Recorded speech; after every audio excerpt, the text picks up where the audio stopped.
Welcome to all of you. Descriptive statistics statistical method की class number 24 और आज हम लोग पढ़ने वाले हैं थ्योरी ऑफ एट्रीब्यूट्स। अब तक हम लोग रिग्रेशन एनालिसिस कवर कर चुके हैं और थ्योरी ऑफ एट्रीब्यूट्स बिल्कुल नया टॉपिक है और इसका पिछले वाले से ज़्यादा कनेक्शन नहीं है। जैसे कि कोरिलेशन पढ़ा हमने, फिर रिग्रेशन पढ़ा, तो regression is fully connected with correlation, but theory of attribute एक अलग तरह का टॉपिक है।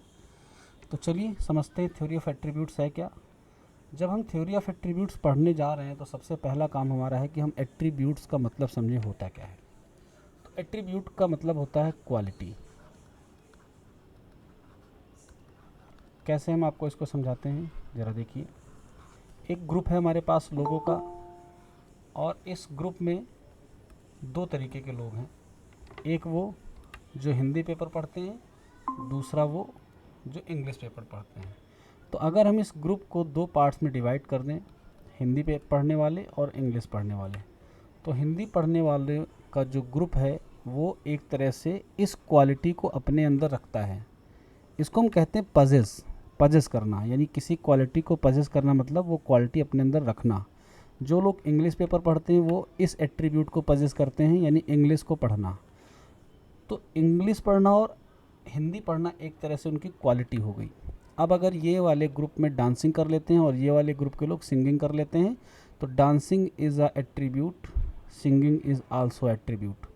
तो हम यहाँ पर एट्रीब्यूट्स के लिए एक सिंबल डिसाइड करेंगे। हम एट्रीब्यूट्स की क्वालिटी रखने वाले लोगों को capital letter of English alphabet से डिनोट करेंगे और ना रखने वालों को स्मॉल लेटर से। जैसे कोई एक एट्रीब्यूट है, हम उसका नाम नहीं ले रहे हैं, बस केवल हम उसको सिंबल से रिप्रेजेंट कर दे रहे हैं। मान लेते हैं वो एट्रीब्यूट है ए, कोई क्वालिटी जो भी आदमी रखता हो। अब ये ऑनेस्टी हो सकता है, ब्यूटी हो सकता है, इंटेलिजेंस हो सकता है, डांसिंग हो सकता है, हिंदी पढ़ना, क्रिकेट खेलना, कोई भी एट्रीब्यूट। तो अगर ए है उसका होना, तो एक लेटर हम यूज़ करते हैं अल्फ़ा, जो कि ये बताता है कि वो इवेंट नहीं हो रही है। यानी अगर ए है हिंदी का पढ़ना, तो अल्फ़ा का मतलब हिंदी को ना पढ़ना। अगर बी है इंग्लिश का बोलना, तो बीटा का मतलब इंग्लिश ना बोलना।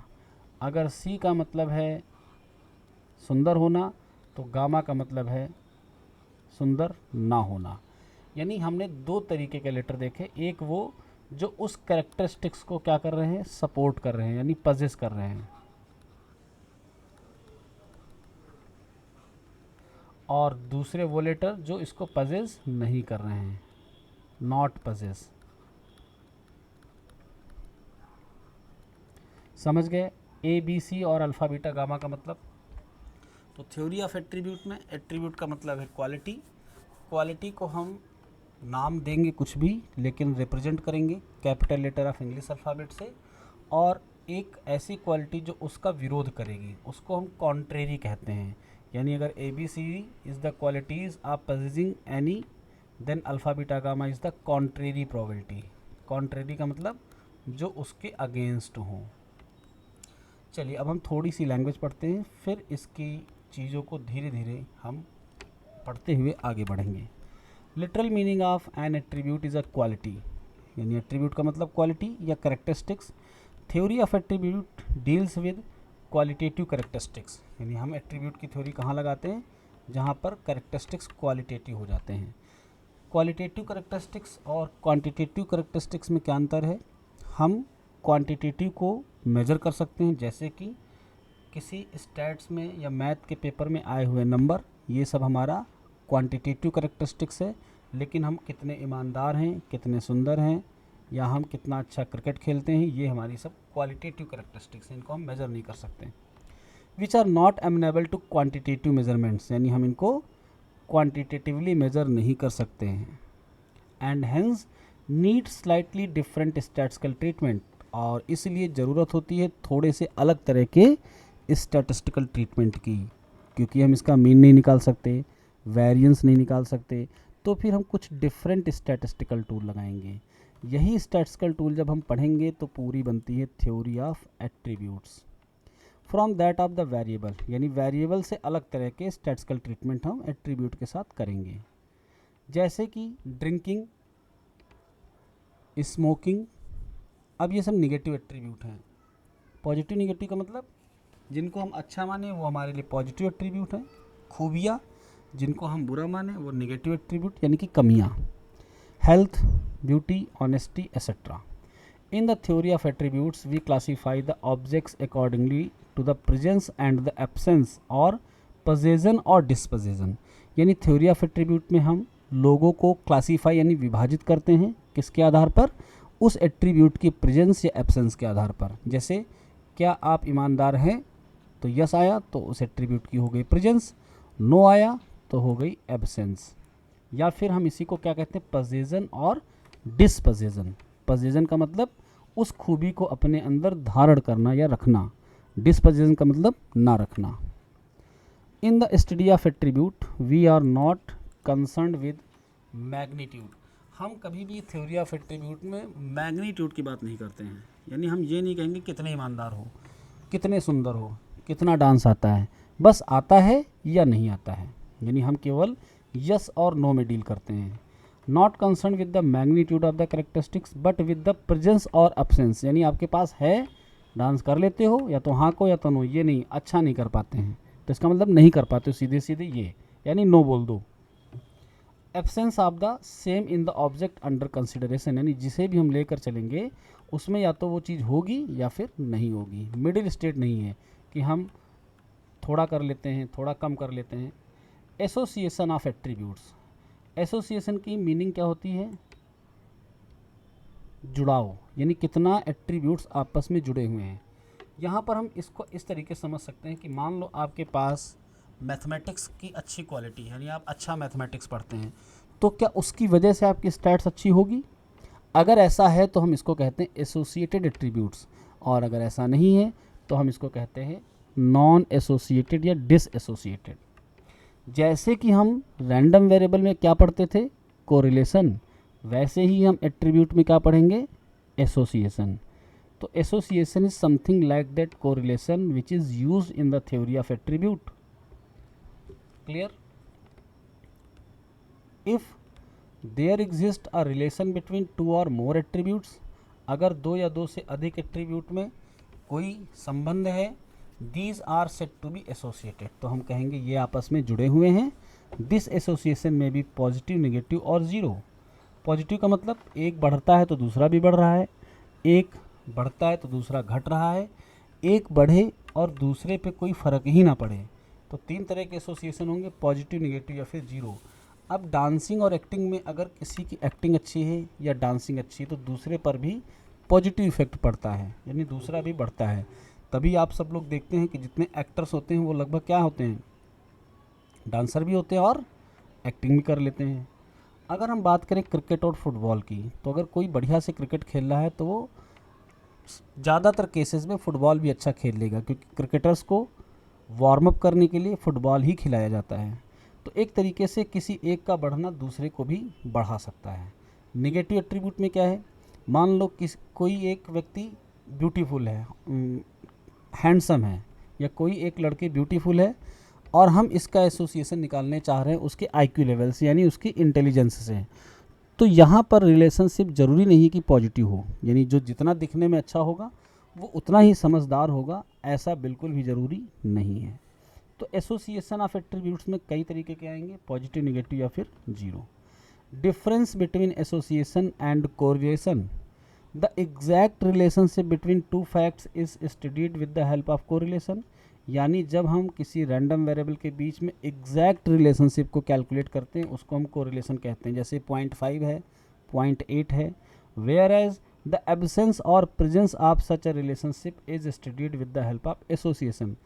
एग्जैक्ट का मतलब कि आपके पास वो चीज़ कितना है। जैसे आपके मैथ में 80 नंबर आए तो 80 ही रहेंगे, लेकिन आपसे ये कहा जाए कि आप मैथ अच्छा पढ़ लेते हैं ख़राब, तो आप कहेंगे अच्छा। अब अच्छा में हमने उसको मेजर नहीं किया कि आपका मैग्नीट्यूड कितना था, यानी कितने नंबर आए थे। तो जब नंबर्स के साथ डील करें, यानी एग्जैक्ट हमको पता हो कि आप उसमें कितना गेन कर पाएंगे, तो कोरिलेशन। और जब हम सिर्फ ये पता कर पाएँ कि आपके पास वो क्वालिटी है या नहीं, तो फिर आएगा एसोसिएशन। तो रिलेशनशिप समझ गए कोरिलेशन और एसोसिएशन में।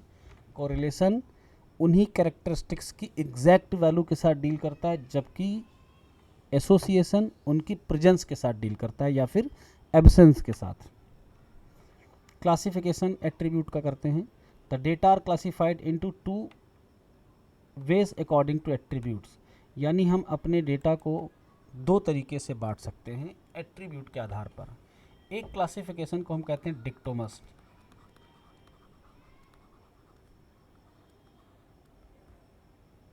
CH डिक्टोमस। डिक्टोमस को हिंदी में कहते हैं द्विविभाजन। द्वि का मतलब दो भागों में बटा हुआ। तो ऐसी जितने भी एट्रीब्यूट हैं जिनके हम सिर्फ दो पार्ट्स करें उससे हम डिक्टोमस क्लासिफिकेशन कहते हैं। लेकिन अगर दो से ज़्यादा भागों में बांट दें तो हम उसको क्या कहते हैं? मैनीफोल्ड। कैसे? जैसे हमने एक ग्रुप को डिवाइड कर दिया मेल में और फीमेल में, तीसरा कोई सेक्शन ही नहीं बनाया। हमने इसी ग्रुप को डिवाइड कर दिया एम्प्लॉयड में एंड अनएम्प्लॉयड में, यानी रोज़गार और बेरोज़गार। लेकिन अगर हम इसी ग्रुप को डिवाइड करते मैरिड में, यानी उनकी शादी हो चुकी है, नॉन मैरिड यानी शादी नहीं हुई है, शादी हुई थी लेकिन पति मर गया तो विडो, शादी हुई थी लेकिन डिवोर्स ले लिया, तो ग्रुप वही था लेकिन अब की बार हमने इनको कितने आधार पर बांटा? 4 आधार पर। तो जब हम किसी एक पॉपुलेशन को बांटने के लिए दो से ज़्यादा कैरेक्टरिस्टिक्स का यूज़ करते हैं तो हम इसे कहते हैं मैनीफोल्ड, और अगर सिर्फ दो में करेंगे तो हम इसको कहेंगे डिक्टोमस। समझ गए? क्लियर? चलिए लैंग्वेज पढ़ लेना। If the total population is divided into two सब क्लासेस और कॉम्प्लीमेंट्री क्लासेस। सब क्लासेस मतलब दो हैं, कॉम्प्लीमेंट्री मतलब दोनों एक दूसरे की अपोजिट हैं। अगर एक मेल है तो दूसरी क्लास फीमेल है। And no more with respect to a specific attribute, और इसके अलावा दूसरा और कोई हिस्सा ही ना हो। The data are classified into employed and employed under employment, ये इसका एग्जाम्पल है। मैनीफोल्ड में under this classification data are classified according to more than two attributes and further subdivided. Village को बांटा गया मेल फीमेल में, mail को बांटा गया एजुकेटेड अनएजुकेटेड में, सिमिलरली फीमेल को भी इसमें बांटा गया, फिर एजुकेटेड को बांटा गया एम्प्लॉयड में अनएम्प्लॉयड में। तो ये कैसा डिवीजन है? मैनीफोल्ड। अब आते हैं नोटेशंस पर। तो एट्रीब्यूट की थ्योरी के साथ डील करने के लिए हम पहले नोटेशन जान लेंगे कि हम किससे क्या डिनोट करते हैं, उसके बाद आगे बढ़ेंगे। तो अभी हमने आपको नोटेशन के बारे में थोड़ा सा बताया। कैपिटल लेटर से हम उसकी पजेस को या उसके होने को प्रदर्शित करते हैं, और स्मॉल लेटर से हम उसके ना होने को। जैसे ईमानदार हैं तो कैपिटल एच, और इसके करस्पॉन्डिंग हम एक ग्रीक लेटर यूज़ करते हैं, जैसे अल्फ़ा बीटा गामा थे तो एच के लिए हम एक लेटर यूज़ करेंगे जो कि बताएगा कि आप ऑनेस्ट नहीं हैं। Let us suppose that the population is divided into two classes. मान लो दो क्लासेस पॉपुलेशन दो भागों में बटी हुई है अकॉर्डिंग टू प्रेजेंस और absence of a single attribute. The positive class which denote the presence of the attribute is generally written in the capital Roman letters such as ABCD। वो class जिसमें उस क्वालिटी के possess होने की बात की जाए उसको हम जनरली ABCD से डिनोट करते हैं। एंड द नेगेटिव क्लास यानी जिसमें उसके ना होने की बात की जाए which denote the absence of the attribute is generally written in corresponding small Greek letters, यानी हम ना होने के लिए Greek letter alpha beta gamma delta का यूज़ करते हैं।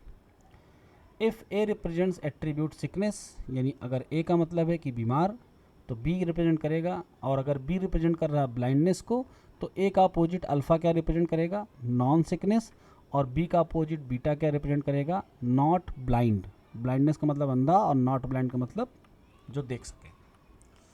टू क्लासेस जैसा कि हमने देखा अभी ऊपर, a class of possession of attribute A, यानी ए का मतलब उस क्वालिटी को रखना, और अल्फ़ा का मतलब डिस्पोजेशन यानी ना रखना।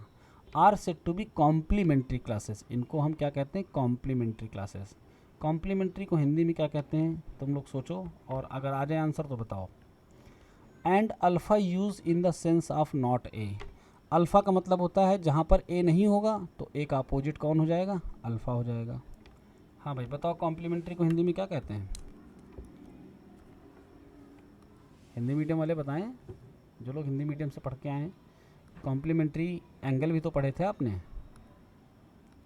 जी सर। बताओ क्या कहते हैं। कॉम्प्लीमेंट का मतलब डिफिकल्ट होता है, मतलब कठिन।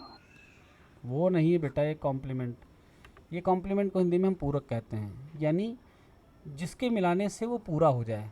अभी देखो हम आपको बताते हैं। जैसे हमने ये लिया एक स्कूल, और स्कूल पूरा है, लेकिन अगर हम इसमें गर्ल्स को अलग कर दें, बॉयज़ को अलग कर दें, तो ये स्कूल दो भागों में बट गया, लड़की अलग होगी, लड़के अलग हो गए। अब अगर हम इन दोनों को मिला दें तो फिर से हमारा पूरा स्कूल हो जाएगा कि नहीं हो जाएगा। तो girls are complementary to boys and boys are complementary to girls. Similarly, अगर हम एक ग्रुप के लोगों को एक क्वेश्चन पूछकर दो भागों में बांट दें, क्या क्वेश्चन पूछेंगे, क्या आप स्मोकिंग करते हैं, तो कुछ लोगों ने कहा यस, बाकी ने कहा नो। तो यस और नो कहने वाले लोगों को अगर मिला दिया जाए तो पूरा ग्रुप नहीं हो जाएगा। तो पूरक मतलब जो पूरा कर दे, यानी एक इधर था दूसरा इधर था, दोनों मिले तो बन गया पूरा ग्रुप। कॉम्प्लीमेंट्री का मतलब समझे, कठिन नहीं होता बेटा, वो कठिन नहीं है यहाँ पर कॉम्प्लीमेंट्री का मतलब। Okay okay. चलो पूछ। एक एग्जाम्पल और हम देते हैं। हमने एक इवेंट ली पासे की, और हमने पासे पे कहा ऑड नंबर आया। अब बताओ ऑड नंबर का कॉम्प्लीमेंट्री इवेंट क्या होगा। इवन। क्यों, क्योंकि ऑड होता है 135, और पासे पर टोटल नंबर होते हैं 1 to 6, तो 2 4 6 जैसे ही मिलाएंगे पूरा पासा हो जाएगा। जी सर। तो इस इवेंट ने ऑड के साथ मिलकर पासे को पूरा कर दिया, यानी कॉम्प्लीमेंट्री। ठीक है। चलो, तो कॉम्प्लीमेंट्री को हिंदी में पूरक कहते हैं। पूरक मतलब जब दो कॉम्प्लीमेंट चीज़ें मिलाई जाती हैं तो वो चीज़ पूरी हो जाती है। Similarly, beta gamma are use to represent complementary attribute of B and C, यानी बी के साथ बीटा मिलाएंगे तो ग्रुप पूरा हो जाएगा। अभी जब आगे हम एग्जाम्पल्स करवाएंगे तो ये आपको और क्लियर हो जाएगा। ठीक है, चलिए आगे बढ़ते हैं। The combination of attributes are denoted by grouping together the letters concerned. Combination of attribute का मतलब क्या होता है जैसे दो एट्रीब्यूट है और हम दोनों की ग्रुपिंग करने लगे हैं। जैसे इस ग्रुप में हमने कहा कि इसको हमने एक एट्रीब्यूट ए पर बांटा। ए का मतलब हिंदी बोलने वाले लोग, तो ऑटोमेटिक अल्फ़ा का मतलब हो जाएगा इंग्लिश बोलने वाले लोग। इसी एट्रीब्यूट को हमने बांट दिया किस पे, ऑनेस्टी पे। तो बी का मतलब ऑनेस्ट पर्सन, तो बीटा का मतलब नॉट ऑनेस्ट। अब हम ए और बी का कॉम्बिनेशन बना सकते हैं। ए बी का मतलब वो लोग जो हिंदी भी बोलते हैं और साथ ही साथ ऑनेस्ट भी हैं। अब इसको हम एक टेबल के थ्रू और आसानी से समझ सकते हैं। कैसे, ज़रा देखते हैं। तो हमने एक टेबल बना ली इस तरीके की। टेबल में हम यहाँ पर क्या लिख रहे हैं, वो लोग जो इंग्लिश बोलते हैं और वो लोग जो ऑनेस्ट हैं। तो ऑनेस्ट के लिए हमने एच यूज़ किया और नॉट के लिए ये यूज़ कर लिया। इंग्लिश बोलने वालों के लिए हमने ई यूज़ किया और ना बोलने वालों के लिए ये यूज़ कर लिया। अब ज़रा ध्यान से देखिए, अगर यहाँ पर कुछ कुछ मेंबर हैं, जैसे हमने कहा 10 लोग हैं, तो 10 लोग यहाँ पर हैं, मतलब ये इंग्लिश भी बोलते हैं और ऑनेस्ट भी हैं।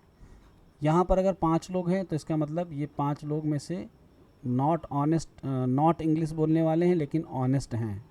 तो ये होता है कॉम्बिनेशन ऑफ एट्रीब्यूट्स, यानी दो एट्रीब्यूट का एक साथ मर्ज कर देना। अगर यहाँ पर हम 5 लोगों को ले लें तो ये 5 लोग इंग्लिश बोलते हैं लेकिन ऑनेस्ट नहीं हैं। टोटल कितने हो गए, 15। तो आपको इनको जोड़ने पर ये मिल गया कि टोटल 15 लोग इंग्लिश बोलते हैं। अगर हम यहाँ पर 10 ले लें तो इसका मतलब हुआ इंग्लिश ना बोलने वाले लोग और ऑनेस्ट भी नहीं हैं, तो ये 10 लोग हो गए नॉट ऑनेस्ट। तो 15 टोटल लोग वो हो गए जो इंग्लिश नहीं बोलते हैं। टोटल लोग कितने हो जाएंगे, 30।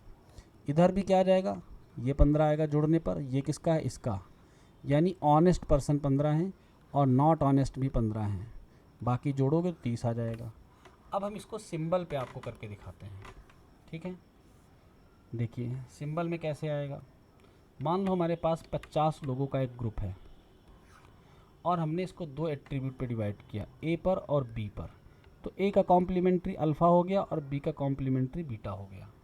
तो हम इसको ऐसे लिखेंगे, ये ए है, ये अल्फ़ा है, ये बी है और ये बीटा है। चलो हम ए एट्रीब्यूट को मान रहे हैं क्रिमिनल, पुअर मान ले रहे हैं पुअर, और बी एट्रीब्यूट को हम मान रहे हैं क्रिमिनल। तो पुअर अगर ए है तो अल्फा का मतलब नॉट पुअर यानी कि रिच। क्रिमिनल अगर बी है तो बीटा का मतलब नॉट क्रिमिनल यानी कि साधारण व्यक्ति, सिविलियन। अब जरा देखिए, मान लो हमारे पास टोटल लोग थे 50, हमने यहाँ पर इनको रख दिया। ए का मतलब था क्रिमिनल, 50 में से 20 लोग थे क्रिमिनल, तो बचे कितने? 30 लोग, जो कि हो जाएंगे नॉट क्रिमिनल। अगर ये क्रिमिनल है तो ये नॉट क्रिमिनल। बी का मतलब था, ए को हमने पुअर माना है, ठीक है, तो ये हो गए पुअर और ये हो गए रिच। बी का मतलब क्रिमिनल है और बीटा का मतलब नॉट क्रिमिनल है। तो बी में हम ले रहे हैं 10 लोग जो कि क्रिमिनल हैं, तो 40 लोग ऐसे हो जाएंगे जो नॉट क्रिमिनल होंगे, क्योंकि टोटल कितने लोग हैं? 50। ठीक है, आगे बढ़ते हैं। अब यहाँ पर आएगा ए बी। ए बी का मतलब, ए मतलब गरीब होना और बी मतलब क्रिमिनल होना। तो टोटल 10 लोग ऐसे मिले जो गरीब भी थे और साथ ही साथ क्रिमिनल भी थे। अब ज़रा इस वाले को देखो, टोटल यहाँ पर 20 आ रहा है, तो अगर 10 लोग ऐसे हैं जो कि क्रिमिनल हैं तो 20 में से बाकी बचे 10 लोग ऐसे हो जाएंगे जो कि नॉट क्रिमिनल होंगे। और 20 गरीब लोग थे ये, तो 10 इसमें से क्रिमिनल निकले और 10 क्रिमिनल नहीं निकले। तो ज़रा देखो हम कैसे रिप्रेजेंट कर रहे हैं। अगर हम ये कहें कि ए की फ्रिक्वेंसी क्या है, ए मतलब पुअर, तो टोटल कितने पुअर लोग हैं? 20। अब हम कहें ऐसे कितने लोग हैं जो अमीर हैं, तो कितने लोग ऐसे हैं जो अमीर हैं? 30। तो ये अभी सिंगल एट्रीब्यूट चल रहा है। बी की बात करें, बी मतलब क्रिमिनल, तो ये है बी, कितने ऐसे लोग हैं जो क्रिमिनल हैं? 10 लोग। और बीटा मतलब नॉट क्रिमिनल, तो कितने ऐसे लोग हैं जो क्रिमिनल नहीं हैं? ये हो गया 40। तो ये अभी सिंगल एट्रीब्यूट चल रहा था, सिंगल एट्रीब्यूट। अब ज़रा ध्यान से देखिए, हम ए और बी को मर्ज कर दिए।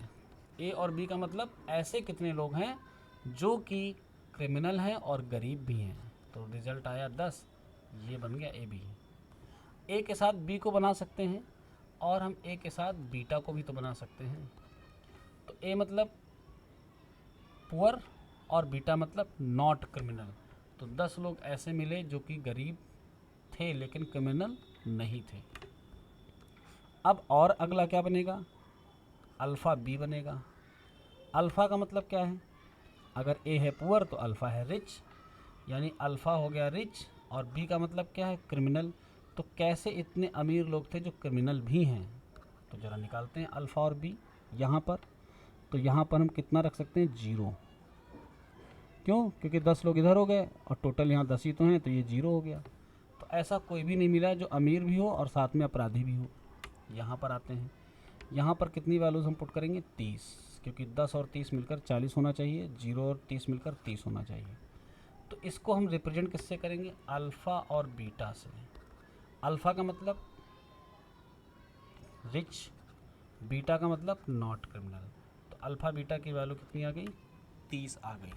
अब अगर हम इन चारों को जोड़ें तो कितना आएगा? 10 0 10 30 50, यानी कि इन चारों को जोड़ने पे हमको टोटल पॉपुलेशन मिल रही है। अगर हम इन दोनों को जोड़ें तो भी टोटल पॉपुलेशन मिलेगी, इन दोनों को जोड़ें तो भी टोटल पॉपुलेशन मिलेगी। तो सिंगल डिवीज़न पे जोड़ने पर टोटल पॉपुलेशन मिलती है। ये कैसा डिवीज़न था? Double division. एक तरीके से यहाँ पर हमने अपने डेटा को 2 एट्रीब्यूट पे एक साथ डिवाइड किया और टोटल हमारा 50 आ गया। तो अगर हम टोटल को कैपिटल एन से रिप्रेजेंट करें तो आपको ये बात पता चल गई कि ए और अल्फ़ा दोनों मिलके इस ग्रुप को पूरा करेंगे, यानी कॉम्प्लीमेंट्री इवेंट। बी और बीटा ये दोनों भी मिलेंगे तो भी तो ग्रुप पूरा हो जाएगा।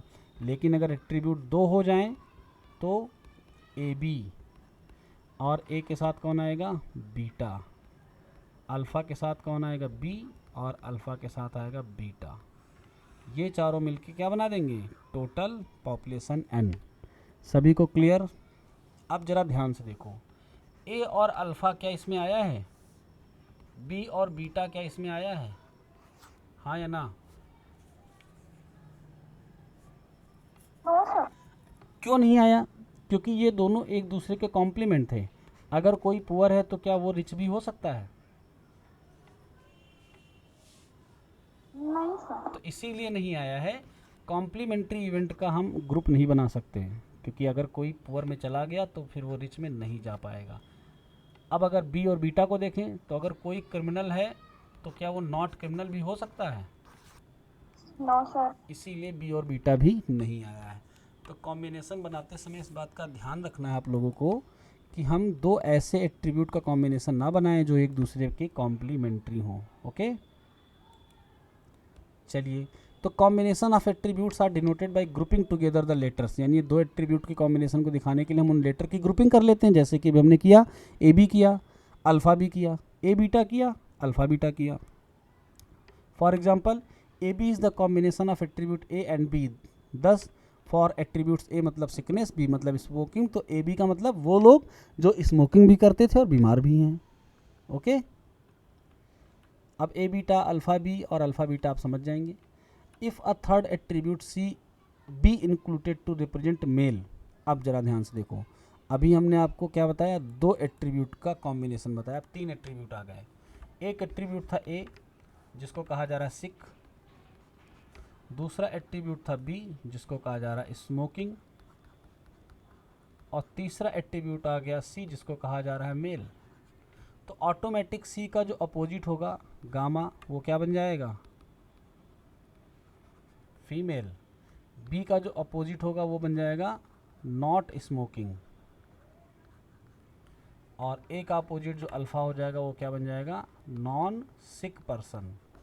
तो अब अगर हम यहाँ पर ए बी सी ले रहे हैं तो इसका मतलब क्या हुआ, those sick person who are smoking and they are male. Female वालों को हटा दिया, मेल वालों को ले लिया, यानी तीन एट्रीब्यूट का कॉम्बिनेशन एक साथ ले लिया। केवल यहाँ पर हम उनको रख रहे हैं जो बीमार भी थे और स्मोकिंग भी करते थे, लेकिन केवल यहाँ पर हमने मेल को लिया, फीमेल को नहीं लिया। फीमेल कहाँ पे आएगा? अब अगर हम ए बी और गामा को लिखना चाहें तो क्या बन जाएगा, सिक, स्मोकिंग और फीमेल। यानी ये वो लोगों का नंबर होगा जो बीमार भी हैं, स्मोकिंग भी करते हैं और साथ ही साथ फीमेल भी हैं। तो डिवीज़न आपको समझ में आया तीन एट्रीब्यूट पर।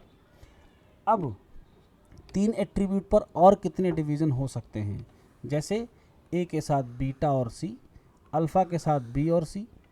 इस तरीके से हम तीन एट्रीब्यूट के बहुत सारे डिवीज़न कर सकते हैं। तो इनको हम कैसे कैलकुलेट करेंगे, कितने होंगे, इसके लिए हम आगे फार्मूलों की चर्चा करेंगे। चलिए वापस से आते हैं। तीन एट्रीब्यूट का यहाँ पर तीन एग्जाम्पल दिए हैं, आप इनको पढ़ना समझना, कहीं कोई दिक्कत लगे तो मुझे बताना। अब आते हैं क्लासेस एंड क्लास फ्रीक्वेंसी पर। क्लासेस का मतलब किसी एट्रीब्यूट की बात करते हैं और कितने लोग हैं ये होता है उस क्लास की फ्रीक्वेंसी।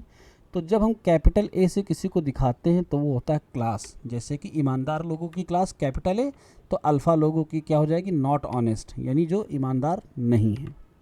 अगर हम कैपिटल ए को ब्रैकेट में लिख दें तो वो बताता है कि कितने लोग ईमानदार हैं, यानी ग्रुप है अगर कोई तो उनमें से कितने लोग ईमानदार हैं, इसको रिप्रेजेंट करने के लिए हम उस कैपिटल ए को ब्रैकेट में रखते हैं। देखिए, different attributes themselves are called different classes, यानी अलग अलग एट्रीब्यूट अलग अलग class, and the number of observation assign to them, और जितने लोग उस ग्रुप को फॉलो करते हैं या पजेस करते हैं, are called class frequencies. Class frequencies are denoted by writing the corresponding letter in the parenthesis, यानी जब हम उस लेटर को ब्रैकेट के अंदर बंद कर दें, पैरेंथेसिस का मतलब ब्रैकेट, दस this stand for the frequency, तो ये उसकी फ्रिक्वेंसी को बताता है। अभी अभी हमने यूज भी किया। देखिए, जब हम फ्रिक्वेंसी लिख रहे थे तो सबको ब्रैकेट में लिख रहे थे कि नहीं। ए को हमने लिखा 20, तो ब्रैकेट का मतलब इस ए के ग्रुप में कितने लोग हैं, समझ गए frequency. Okay, A stand for the frequency of attribute A B stand for the frequency of class A B. Positive frequency क्या होती है, जब हम उन लोगों का ग्रुप बना लें जो केवल उसको फॉलो करें। अब हम आपको एग्जांपल के थ्रू समझाते हैं। जैसे हमने ए को क्या लिया, ऑनेस्ट, और बी को क्या लिया, क्रिमिनल। चलो हम बी को कुछ और ले लेते हैं। बी को हम ले लेते हैं हैंडसम। अल्फ़ा को हमने क्या लिया, डिसऑनेस्ट, क्योंकि उसका उल्टा होगा, और बी का उल्टा होगा बीटा, जो कि नॉट हैंडसम होगा, अगली कह सकते हैं इसको हम। तो अगर हम पॉजिटिव पॉजिटिव यानी रखने वालों का ग्रुप बनाए तो इसको पॉजिटिव क्लास फ्रिक्वेंसी कहते हैं, और नेगेटिव वालों का ग्रुप बनाए यानी जो इसको ना रखते हों तो हम इसको नेगेटिव क्लास फ्रिक्वेंसी कहते हैं। व्हाट अबाउट द मिक्सअप, यानी ए बीटा और अल्फ़ा बी को क्या कहेंगे, इसको हम लोग कहते हैं मिक्स्ड, एक नाम इसका और है। तो चलिए देखते हैं कौन कौन से और नाम है इसके। पॉजिटिव समझ गए आप लोग, जब हम किसी कैरेक्टरिस्टिक्स या क्वालिटी के होने में ग्रुपिंग करने लगें तो वो पॉजिटिव, ना होने की ग्रुपिंग करें तो नेगेटिव, और अगर हम एक हो और दूसरा ना हो तो इसको कहते हैं कॉन्ट्रेरी फ्रिक्वेंसीज। क्या कहते हैं, कॉन्ट्रेरी फ्रिक्वेंसीज, याद रहेगा। यानी ये ए बीटा मतलब ए का होना, बी का ना होना, बीटा मतलब बी का ना होना, तो ये कॉन्ट्रेरी हो गई। ए का ना होना, बी का होना, कॉन्ट्रेरी हो गई। तो हमने 3 तरीके की फ्रिक्वेंसी पढ़ी, पॉजिटिव, निगेटिव और कॉन्ट्रेरी। अब आते हैं order of class and class frequencies पर। तो जब हम सिंगल एट्रीब्यूट लेकर चलते हैं तो इन सबको हम क्या कहते हैं, first order. A B alpha beta, A अगर ईमानदार है तो ये फर्स्ट ऑर्डर फ्रिक्वेंसी है, बी अगर सुंदर है तो ये फर्स्ट ऑर्डर फ्रिक्वेंसी है, अल्फ़ा अगर ईमानदार नहीं है तो ये भी फर्स्ट ऑर्डर, क्योंकि केवल एक ही एट्रीब्यूट लिया जा रहा है। अब ये है ऑर्डर 1 की क्लास फ्रिक्वेंसी। तो ऑर्डर 0 की क्लास फ्रिक्वेंसी क्या होगी, देखिए टोटल लोग हमने 50 ले लिए और हमने कहा ये नंबर ऑफ पर्सन है, तो हम इसको कहते हैं ऑर्डर 0 की क्लास फ्रिक्वेंसी। ऑर्डर 0 क्यों, क्योंकि अभी तक हमने इन 50 लोगों को किसी चीज़ पर डिवाइड नहीं किया है, तो ये 0 नंबर का ऑर्डर है। लेकिन जैसे ही हमने कहा 50 में से 30 हैं एम्प्लॉयड और 20 हैं अनएम्प्लॉयड, तो हमने एक एट्रीब्यूट लिया एम्प्लॉयमेंट का और हमने इनको बांट दिया। जैसे ही हमने इनको बांटा, ये हो गई फर्स्ट ऑर्डर की क्लास फ्रिक्वेंसीज। अब ज़रा ध्यान दीजिए, इन एम्प्लॉयमेंट में हमने एक डिवीज़न और किया, हमने कहा 20 थे मेल 10 थी फीमेल, और इन 20 में भी हमने यही कहा 10 मेल और 10 फीमेल। तो एक एट्रीब्यूट पहले आया एम्प्लॉयमेंट, दूसरा इस पर फिर लगाया मेल और फीमेल का, तो ये हो गई सेकेंड ऑर्डर की क्लास फ्रिक्वेंसी। समझ पाए। अब मान लो मेल अगर ए है तो फीमेल हो जाएगा अल्फ़ा, और या सॉरी यहाँ पर था एम्प्लॉयमेंट, एम्प्लॉयमेंट अगर ए है तो अनएम्प्लॉयमेंट हो गया अल्फ़ा। अब इसको अगर हम मेल पे बांट रहे हैं तो मेल के लिए हम यूज़ कर रहे हैं बी और बीटा। तो ए के वो लोग जो मेल थे ए बी बन गए, जो फीमेल थे वो ए बीटा बन गए। एम्प्लॉयमेंट प्लस मेल, यानी ये वो लोग हैं जो एम्प्लॉयड भी थे और मेल भी थे, ये वो लोग हैं जो एम्प्लॉयड भी थे लेकिन फीमेल थे। अल्फ़ा क्या है, अनएम्प्लॉयमेंट। अब अनएम्प्लॉयमेंट में जब हम दूसरा करेक्टरिस्टिक्स लगाएंगे जिसको हम मेल कह रहे थे, तो ये वो मेल है जिनको एम्प्लॉयमेंट मिला ही नहीं, और इसका रिवर्स बीटा कर देंगे तो ये वो लोग हैं जो फीमेल थे और अनएम्प्लॉयड थे। तो करेक्टरिस्टिक्स का कॉम्बिनेशन आपको समझ में आ रहा है अच्छे से, और आपको फर्स्ट ऑर्डर सेकेंड ऑर्डर समझ में आया। जब एक एट्रीब्यूट पे बांटे तो फर्स्ट ऑर्डर, एक के साथ दूसरा भी उस पर लगा दिए तो सेकेंड ऑर्डर, कुछ भी नहीं लगाया तो 0 ऑर्डर, और अगर एक और तीसरा भी लगा दे तो कौन सा ऑर्डर, थर्ड ऑर्डर की फ्रिक्वेंसी।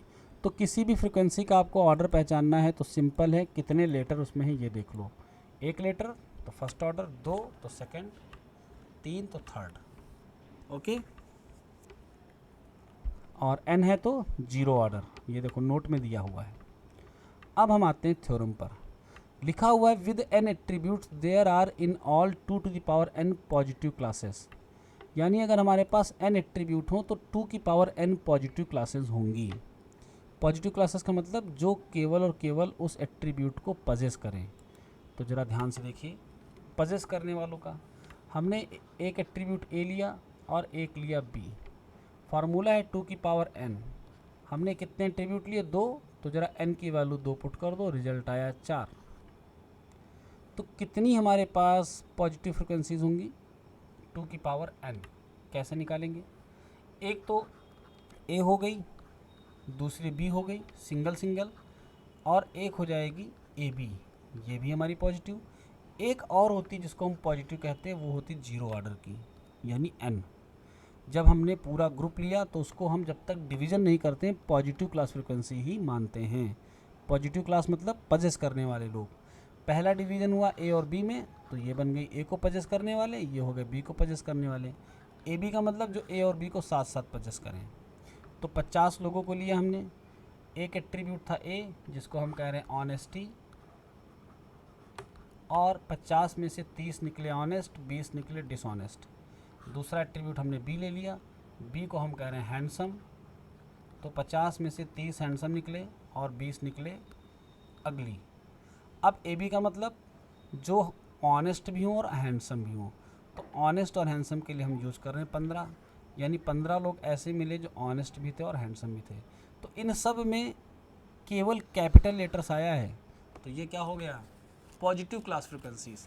तो कितनी पॉजिटिव क्लास फ्रिक्वेंसीज होंगी, अगर n एट्रीब्यूट हैं तो 2 टू दी पावर n होंगी। तो यहाँ 2 थे तो हमने देख लिया 4 और चारों बना लिए। अब ज़रा 3 एट्रीब्यूट लें और कितनी पॉजिटिव क्लास फ्रिक्वेंसीज होंगी, 8। देखिए कैसे हम बनाते हैं। तो सबसे पहले हम तीनों लिख लेते हैं, ए बी और सी। पहला वाला हो गया n, जो कि हमारा जीरो ऑर्डर की पॉजिटिव क्लास फ्रिक्वेंसीज है। ये 3 हमारी फर्स्ट ऑर्डर की पॉजिटिव क्लास फ्रिक्वेंसीज हैं। अब इनके कॉम्बिनेशन बनेंगे ए बी, बी सी और ए सी। ये हमारी सेकेंड ऑर्डर की पॉजिटिव क्लास फ्रिक्वेंसीज हैं, और एक बनेगा ए बी सी। ये हो गई थर्ड ऑर्डर की। ज़रा सबको जोड़ो, 8 आ रहे हैं कि नहीं आ रहे हैं। तो कितनी पॉजिटिव क्लास फ्रिक्वेंसीज होती हैं, जितने एट्रीब्यूट होंगे उसको 2 पे पावर लगा दो, यानी n एट्रीब्यूट्स के लिए 2 to the power n positive class frequencies. तो सब लोग पॉजिटिव क्लास फ्रिक्वेंसी समझ पा रहे हो, हाँ है ना, हाँ है ना, ठीक है। तुम लोग को आवाज़ मिल रही है। जी सर। इसको हम फार्मूले से भी डिराइव कर सकते हैं। कैसे, मान लो हमारे पास कितने एट्रीब्यूट हैं, n। तो सबसे पहले हम जीरो ऑर्डर के देखेंगे कितनी बनेंगी। तो जीरो ऑर्डर की n से जीरो बनेंगी, यानी केवल एक ही तो बनेगा। फर्स्ट ऑर्डर के कितने बनेंगे, NC1 यानी कि n। सेकेंड ऑर्डर के NC2 बनेंगे, यानी जब दो दो के जोड़े हम लेंगे n में से। थर्ड ऑर्डर की NC3, और इसी तरीके से हम nth ऑर्डर तक जाएंगे। अगर इसको हम जोड़ दें तो वैल्यू कितनी आएगी, मुझे कौन बताएगा।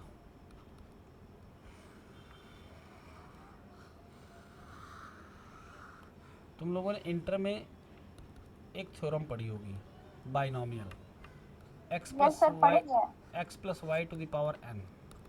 तो अगर हम x plus Y to the power n का फार्मूला ओपन करें तो क्या होता है, NC0 x0 yn, NC1 x1 yn minus 1, NC2 x2 yn-2। ऐसे ही बढ़ते बढ़ते हम कहाँ तक जाते हैं, NCn तक जाते हैं। तो जब लास्ट वाला टर्म लिखेंगे NCn, तो x to the power n, y to the power 0। अब अगर हम x की जगह पे 1 ले लें और y की जगह पे 1 ले लें, तो आपका ऊपर वाला फार्मूला प्रूफ हो जाएगा, 2 की पावर n हो जाएगा। कर लोगे, यस यस सर। समझ में आ गया सबको। तो पॉजिटिव क्लास फ्रिक्वेंसीज कितनी होती है टोटल, 2 की पावर n, ये बात आपको याद रखनी है। अब इसका एक कोरोलरी है, there are, this is the negative class frequencies. Negative में एक कम क्यों हो गया, क्योंकि जीरो ऑर्डर की क्लास फ्रिक्वेंसी जो n थी वो हमने पॉजिटिव के साथ ले ली। तो नेगेटिव में यहाँ से यहाँ तक सब कुछ तो रहेगा, यानी अल्फ़ा रहेगा, बीटा रहेगा, गामा रहेगा। अल्फ़ा बीटा रहेगा, अल्फ़ा गामा रहेगा, बीटा गामा रहेगा, और अल्फ़ा बीटा गामा भी तो रहेगा। सारी तो नेगेटिव हैं, लेकिन वो नहीं आया जो कैपिटल N वहाँ चला गया था। तो हमेशा negative class frequency positive class frequency से एक कम रहेगी। आपके ऑब्जेक्टिव क्वेश्चन बनेंगे इस पे, आपसे कहेंगे there are 3 attributes, how many positive class frequencies. Option है 1 3 8 0। बताओ कौन सा ऑप्शन सही है। 3 एट्रीब्यूट की पॉजिटिव क्लास फ्रिक्वेंसी कितनी बनेंगी, पॉजिटिव तो उतनी रहेगी लेकिन नेगेटिव 1 कम हो जाएगी। कितनी? उतनी नहीं, कितनी? यहाँ ऑप्शन बताओ, 4 ऑप्शन हमने दिए हैं, 1, 3, 8 एंड 0। 3 एट्रीब्यूट पे कितनी बनेंगी? सर 8। 8 बनेंगी। अब यही क्वेश्चन बनेगा, 3 एट्रीब्यूट में कितनी नेगेटिव क्लास फ्रिक्वेंसी बनेंगी? अब आपके ऑप्शन आएंगे 1, 7, 8, 0। फिर 7। तो आपको ऐसे सवाल आएंगे एग्ज़ाम में, मिलेंगे 101%। चलिए आगे बढ़ते हैं। नेक्स्ट थ्योरम है, with n attributes the total number of classes is 3 to the power n। कह रहा अगर n एट्रीब्यूट हो तो टोटल कितनी क्लासेस होंगी? टोटल का मतलब पॉजिटिव नेगेटिव सब मिलाकर। तो चलिए हम देखते हैं। हम सबसे पहले n की वैल्यू कितनी ले लेते हैं? 2, यानी हमने 2 एट्रीब्यूट ले लिए हैं, a और b।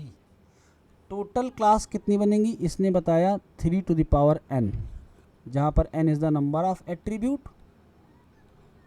तो कितनी टोटल बन गई? 9। अब देखते हैं 9 कैसे बनेंगी। तो एक तो n बनेगा, दूसरा a बना, फिर b बना, अल्फ़ा बना और बीटा बना, फिर एक बनेगा ए बी बना और ए बीटा बना, फिर एक बनेगा अल्फ़ा बीटा, यानी ये और ये अल्फ़ा बी। तो ज़रा काउंट करो, 4 ये, 4 ये और 1 ये, कितनी हो गई? 9 हो गई कि नहीं हो गई? ठीक है। अब हम आते हैं n की वैल्यू 3 पर। अगर 3 एट्रीब्यूट हम ले लें, कौन से 3 एट्रीब्यूट हम ले रहे हैं? A B C. तो 3 एट्रीब्यूट में कितनी बननी चाहिए? 27। चलो हम बना के देखते हैं ज़रा। तो सबसे पहला 0 ऑर्डर का n बना लो, फिर फर्स्ट ऑर्डर की पॉजिटिव क्लास फ्रिक्वेंसीज और नेगेटिव। तो फर्स्ट ऑर्डर की पॉजिटिव में ए बी सी आ जाएंगे और नेगेटिव में कौन आएगा? Alpha beta gamma. अब आते हैं सेकेंड ऑर्डर की पॉजिटिव पे और नेगेटिव पे। तो सेकेंड ऑर्डर की पॉजिटिव में ए बी आएगा, ए सी आएगा और बी सी आएगा। नेगेटिव में अल्फ़ा बी आएगा, अल्फ़ा बीटा आएगा, अल्फ़ा गामा आएगा और बीटा गामा आएगा। फिर थर्ड ऑर्डर की हम पॉजिटिव और नेगेटिव बनाते हैं। तो थर्ड ऑर्डर की पॉजिटिव मतलब जब तीनों आ जाएं, तो कौन बनेगा? ए बी सी और अल्फ़ा बीटा गामा। अभी यहाँ पे क्या बच रहा है? वो बच रहा है जो मर्ज होके आता है, जिसको हम कॉन्ट्रेरी कहते हैं। तो टोटल 27 बनेंगी। कितनी आ चुकी हैं? ये हमारे पास आ गई हैं 6 फर्स्ट ऑर्डर की, ये 0 ऑर्डर की हमारे पास 1 आ गया है, फिर हमारे पास ये 6 आ गई हैं सेकेंड ऑर्डर की पॉजिटिव नेगेटिव। तो 6 6 12 1 13 हो गई, और 13 और 2 15, यानी हम टोटल 15 निकाल चुके हैं। अब बची कितनी?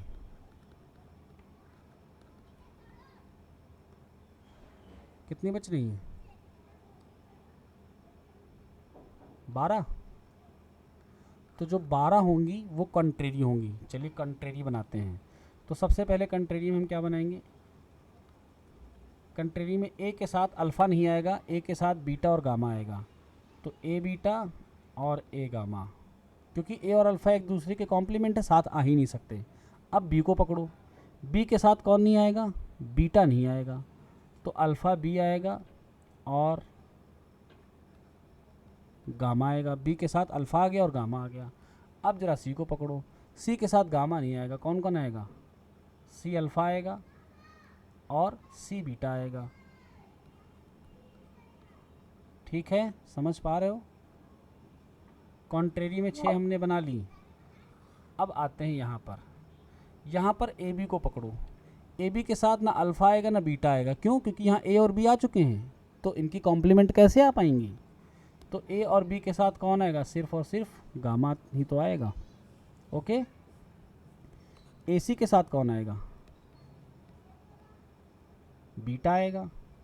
और बी सी के साथ कौन आएगा? अल्फ़ा। समझ पा रहे हो? चलो अल्फ़ा बी को पकड़ो। अल्फ़ा बी के साथ अल्फ़ा बीटा के साथ कौन आएगा? तो अल्फ़ा मतलब ए नहीं आएगा, बीटा मतलब बी नहीं आएगा, तो सी आएगा। इसको पकड़ो अल्फ़ा गामा को। अल्फ़ा और गामा, यानी अल्फ़ा मतलब ए नहीं आएगा, गामा मतलब सी नहीं आएगा, तो कौन आएगा इसके साथ? बी। अब बीटा और गामा को पकड़ो तो इसके साथ कौन आएगा? ए आएगा। तो 12 कम थी, 6 ये आ गई और ये आ गई बाकी 6। अब इनको बनाना इतना आसान नहीं है जितनी आसानी से अभी हमने बनाए हैं। जब आप इनको बनाने बैठोगे तो बहुत कन्फ्यूज़न होगी। तो आपको फार्मूला याद रखना है पहली चीज़, और दूसरी चीज़ बनाने की एक बार तो प्रैक्टिस कर ही लेना। Okay, yes sir. ठीक यस है। सर। तो ये था कि हम टोटल क्लास फ्रीक्वेंसी कितनी बना सकते हैं एन एट्रीब्यूट के साथ। अब तक हमने पॉजिटिव पढ़ ली, नेगेटिव पढ़ ली और टोटल पढ़ ली।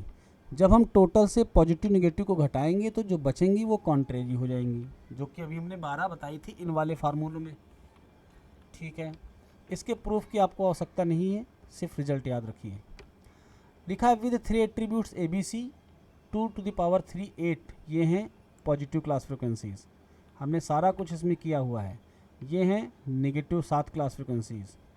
नंबर ऑफ अल्टीमेट, अभी अल्टीमेट आपको मैंने नहीं बताया। What is the ultimate class frequencies? तो ज़रा देखिए, अल्टीमेट का मतलब होता है जो अंतिम क्लास फ्रिक्वेंसी हो। अंतिम का मतलब अगर हमारे पास एक ही एट्रीब्यूट है तो ये और ये हो गई अल्टीमेट। 2 एट्रीब्यूट हैं तो 2 एट्रीब्यूट में A B, alpha B, alpha beta और ए बीटा, 4 बनेंगी सेकेंड ऑर्डर की, यानी जितने एट्रीब्यूट हों उतने ऑर्डर की। एक था तो फर्स्ट ऑर्डर की 2 बन गई, 2 थे तो सेकेंड ऑर्डर की 4 बन गई। जब 3 होंगे तो थर्ड ऑर्डर की कितनी बनेंगी? 8 बनेंगी। तो जितनी एट्रीब्यूट हों उतने ऑर्डर की क्लास फ्रीक्वेंसी को हम क्या कहते हैं? अल्टीमेट। क्या कहते हैं? अल्टीमेट। फिर से देखो, मान लो हमने 3 एट्रीब्यूट लिए ए बी सी, तो ए बी सी में ए बी सी बन जाएगा और क्या बनेगा? अल्फ़ा बीटा गामा बनेगा, ये सब फर्स्ट ऑर्डर की हैं। फिर A B, A C, B C ये सब बनेंगी। तो केवल इसमें वो वाली काउंट कर लो जिसमें तीनों आए हों। तो देखो ज़रा, 1 2 3 4 5 6 7 और 8। तो कितनी है 3 ऑर्डर वाली? 8 हैं। इन्हीं को हम कहते हैं अल्टीमेट, यानी जिसमें सारे के सारे एट्रीब्यूट आए हों जितने हमने लिए हों। क्लियर? क्लियर?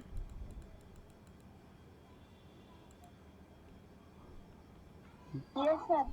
ठीक है, तो कितनी बनेंगी अल्टीमेट? कितनी बनेंगी? जितने कि हमारे एट्रीब्यूट होंगे उसकी पावर n, यानी 2 to the power number of attribute. तो आपको आज पॉजिटिव, नेगेटिव, टोटल, कॉन्ट्रेरी और अल्टीमेट इतनी चीज़ें करवाई गई हैं। इनको एक बार अच्छे से रिवाइज कर लेना क्योंकि ये सब क्वेश्चंस आपके बनेंगे। इसके बाद रिलेशन बिटवीन क्लास फ्रीक्वेंसीज़ वाला कॉन्सेप्ट हम आपको नेक्स्ट टर्न से स्टार्ट करेंगे। पॉइंट टू बी रिमेंबर, आप रिवीजन ज़रूर कर लेना क्योंकि अगर अगली क्लास समझनी है तो पिछली क्लास में बताई गई सारी चीज़ें आपको अच्छे से आनी चाहिए। अब अगर किसी के मन में कोई सवाल, कोई क्वेश्चन हो तो बोल सकता है। चलिए हम क्लास फिर वाइंड अप करेंगे। थैंक यू, जय हिंद एंड गुड नाइट।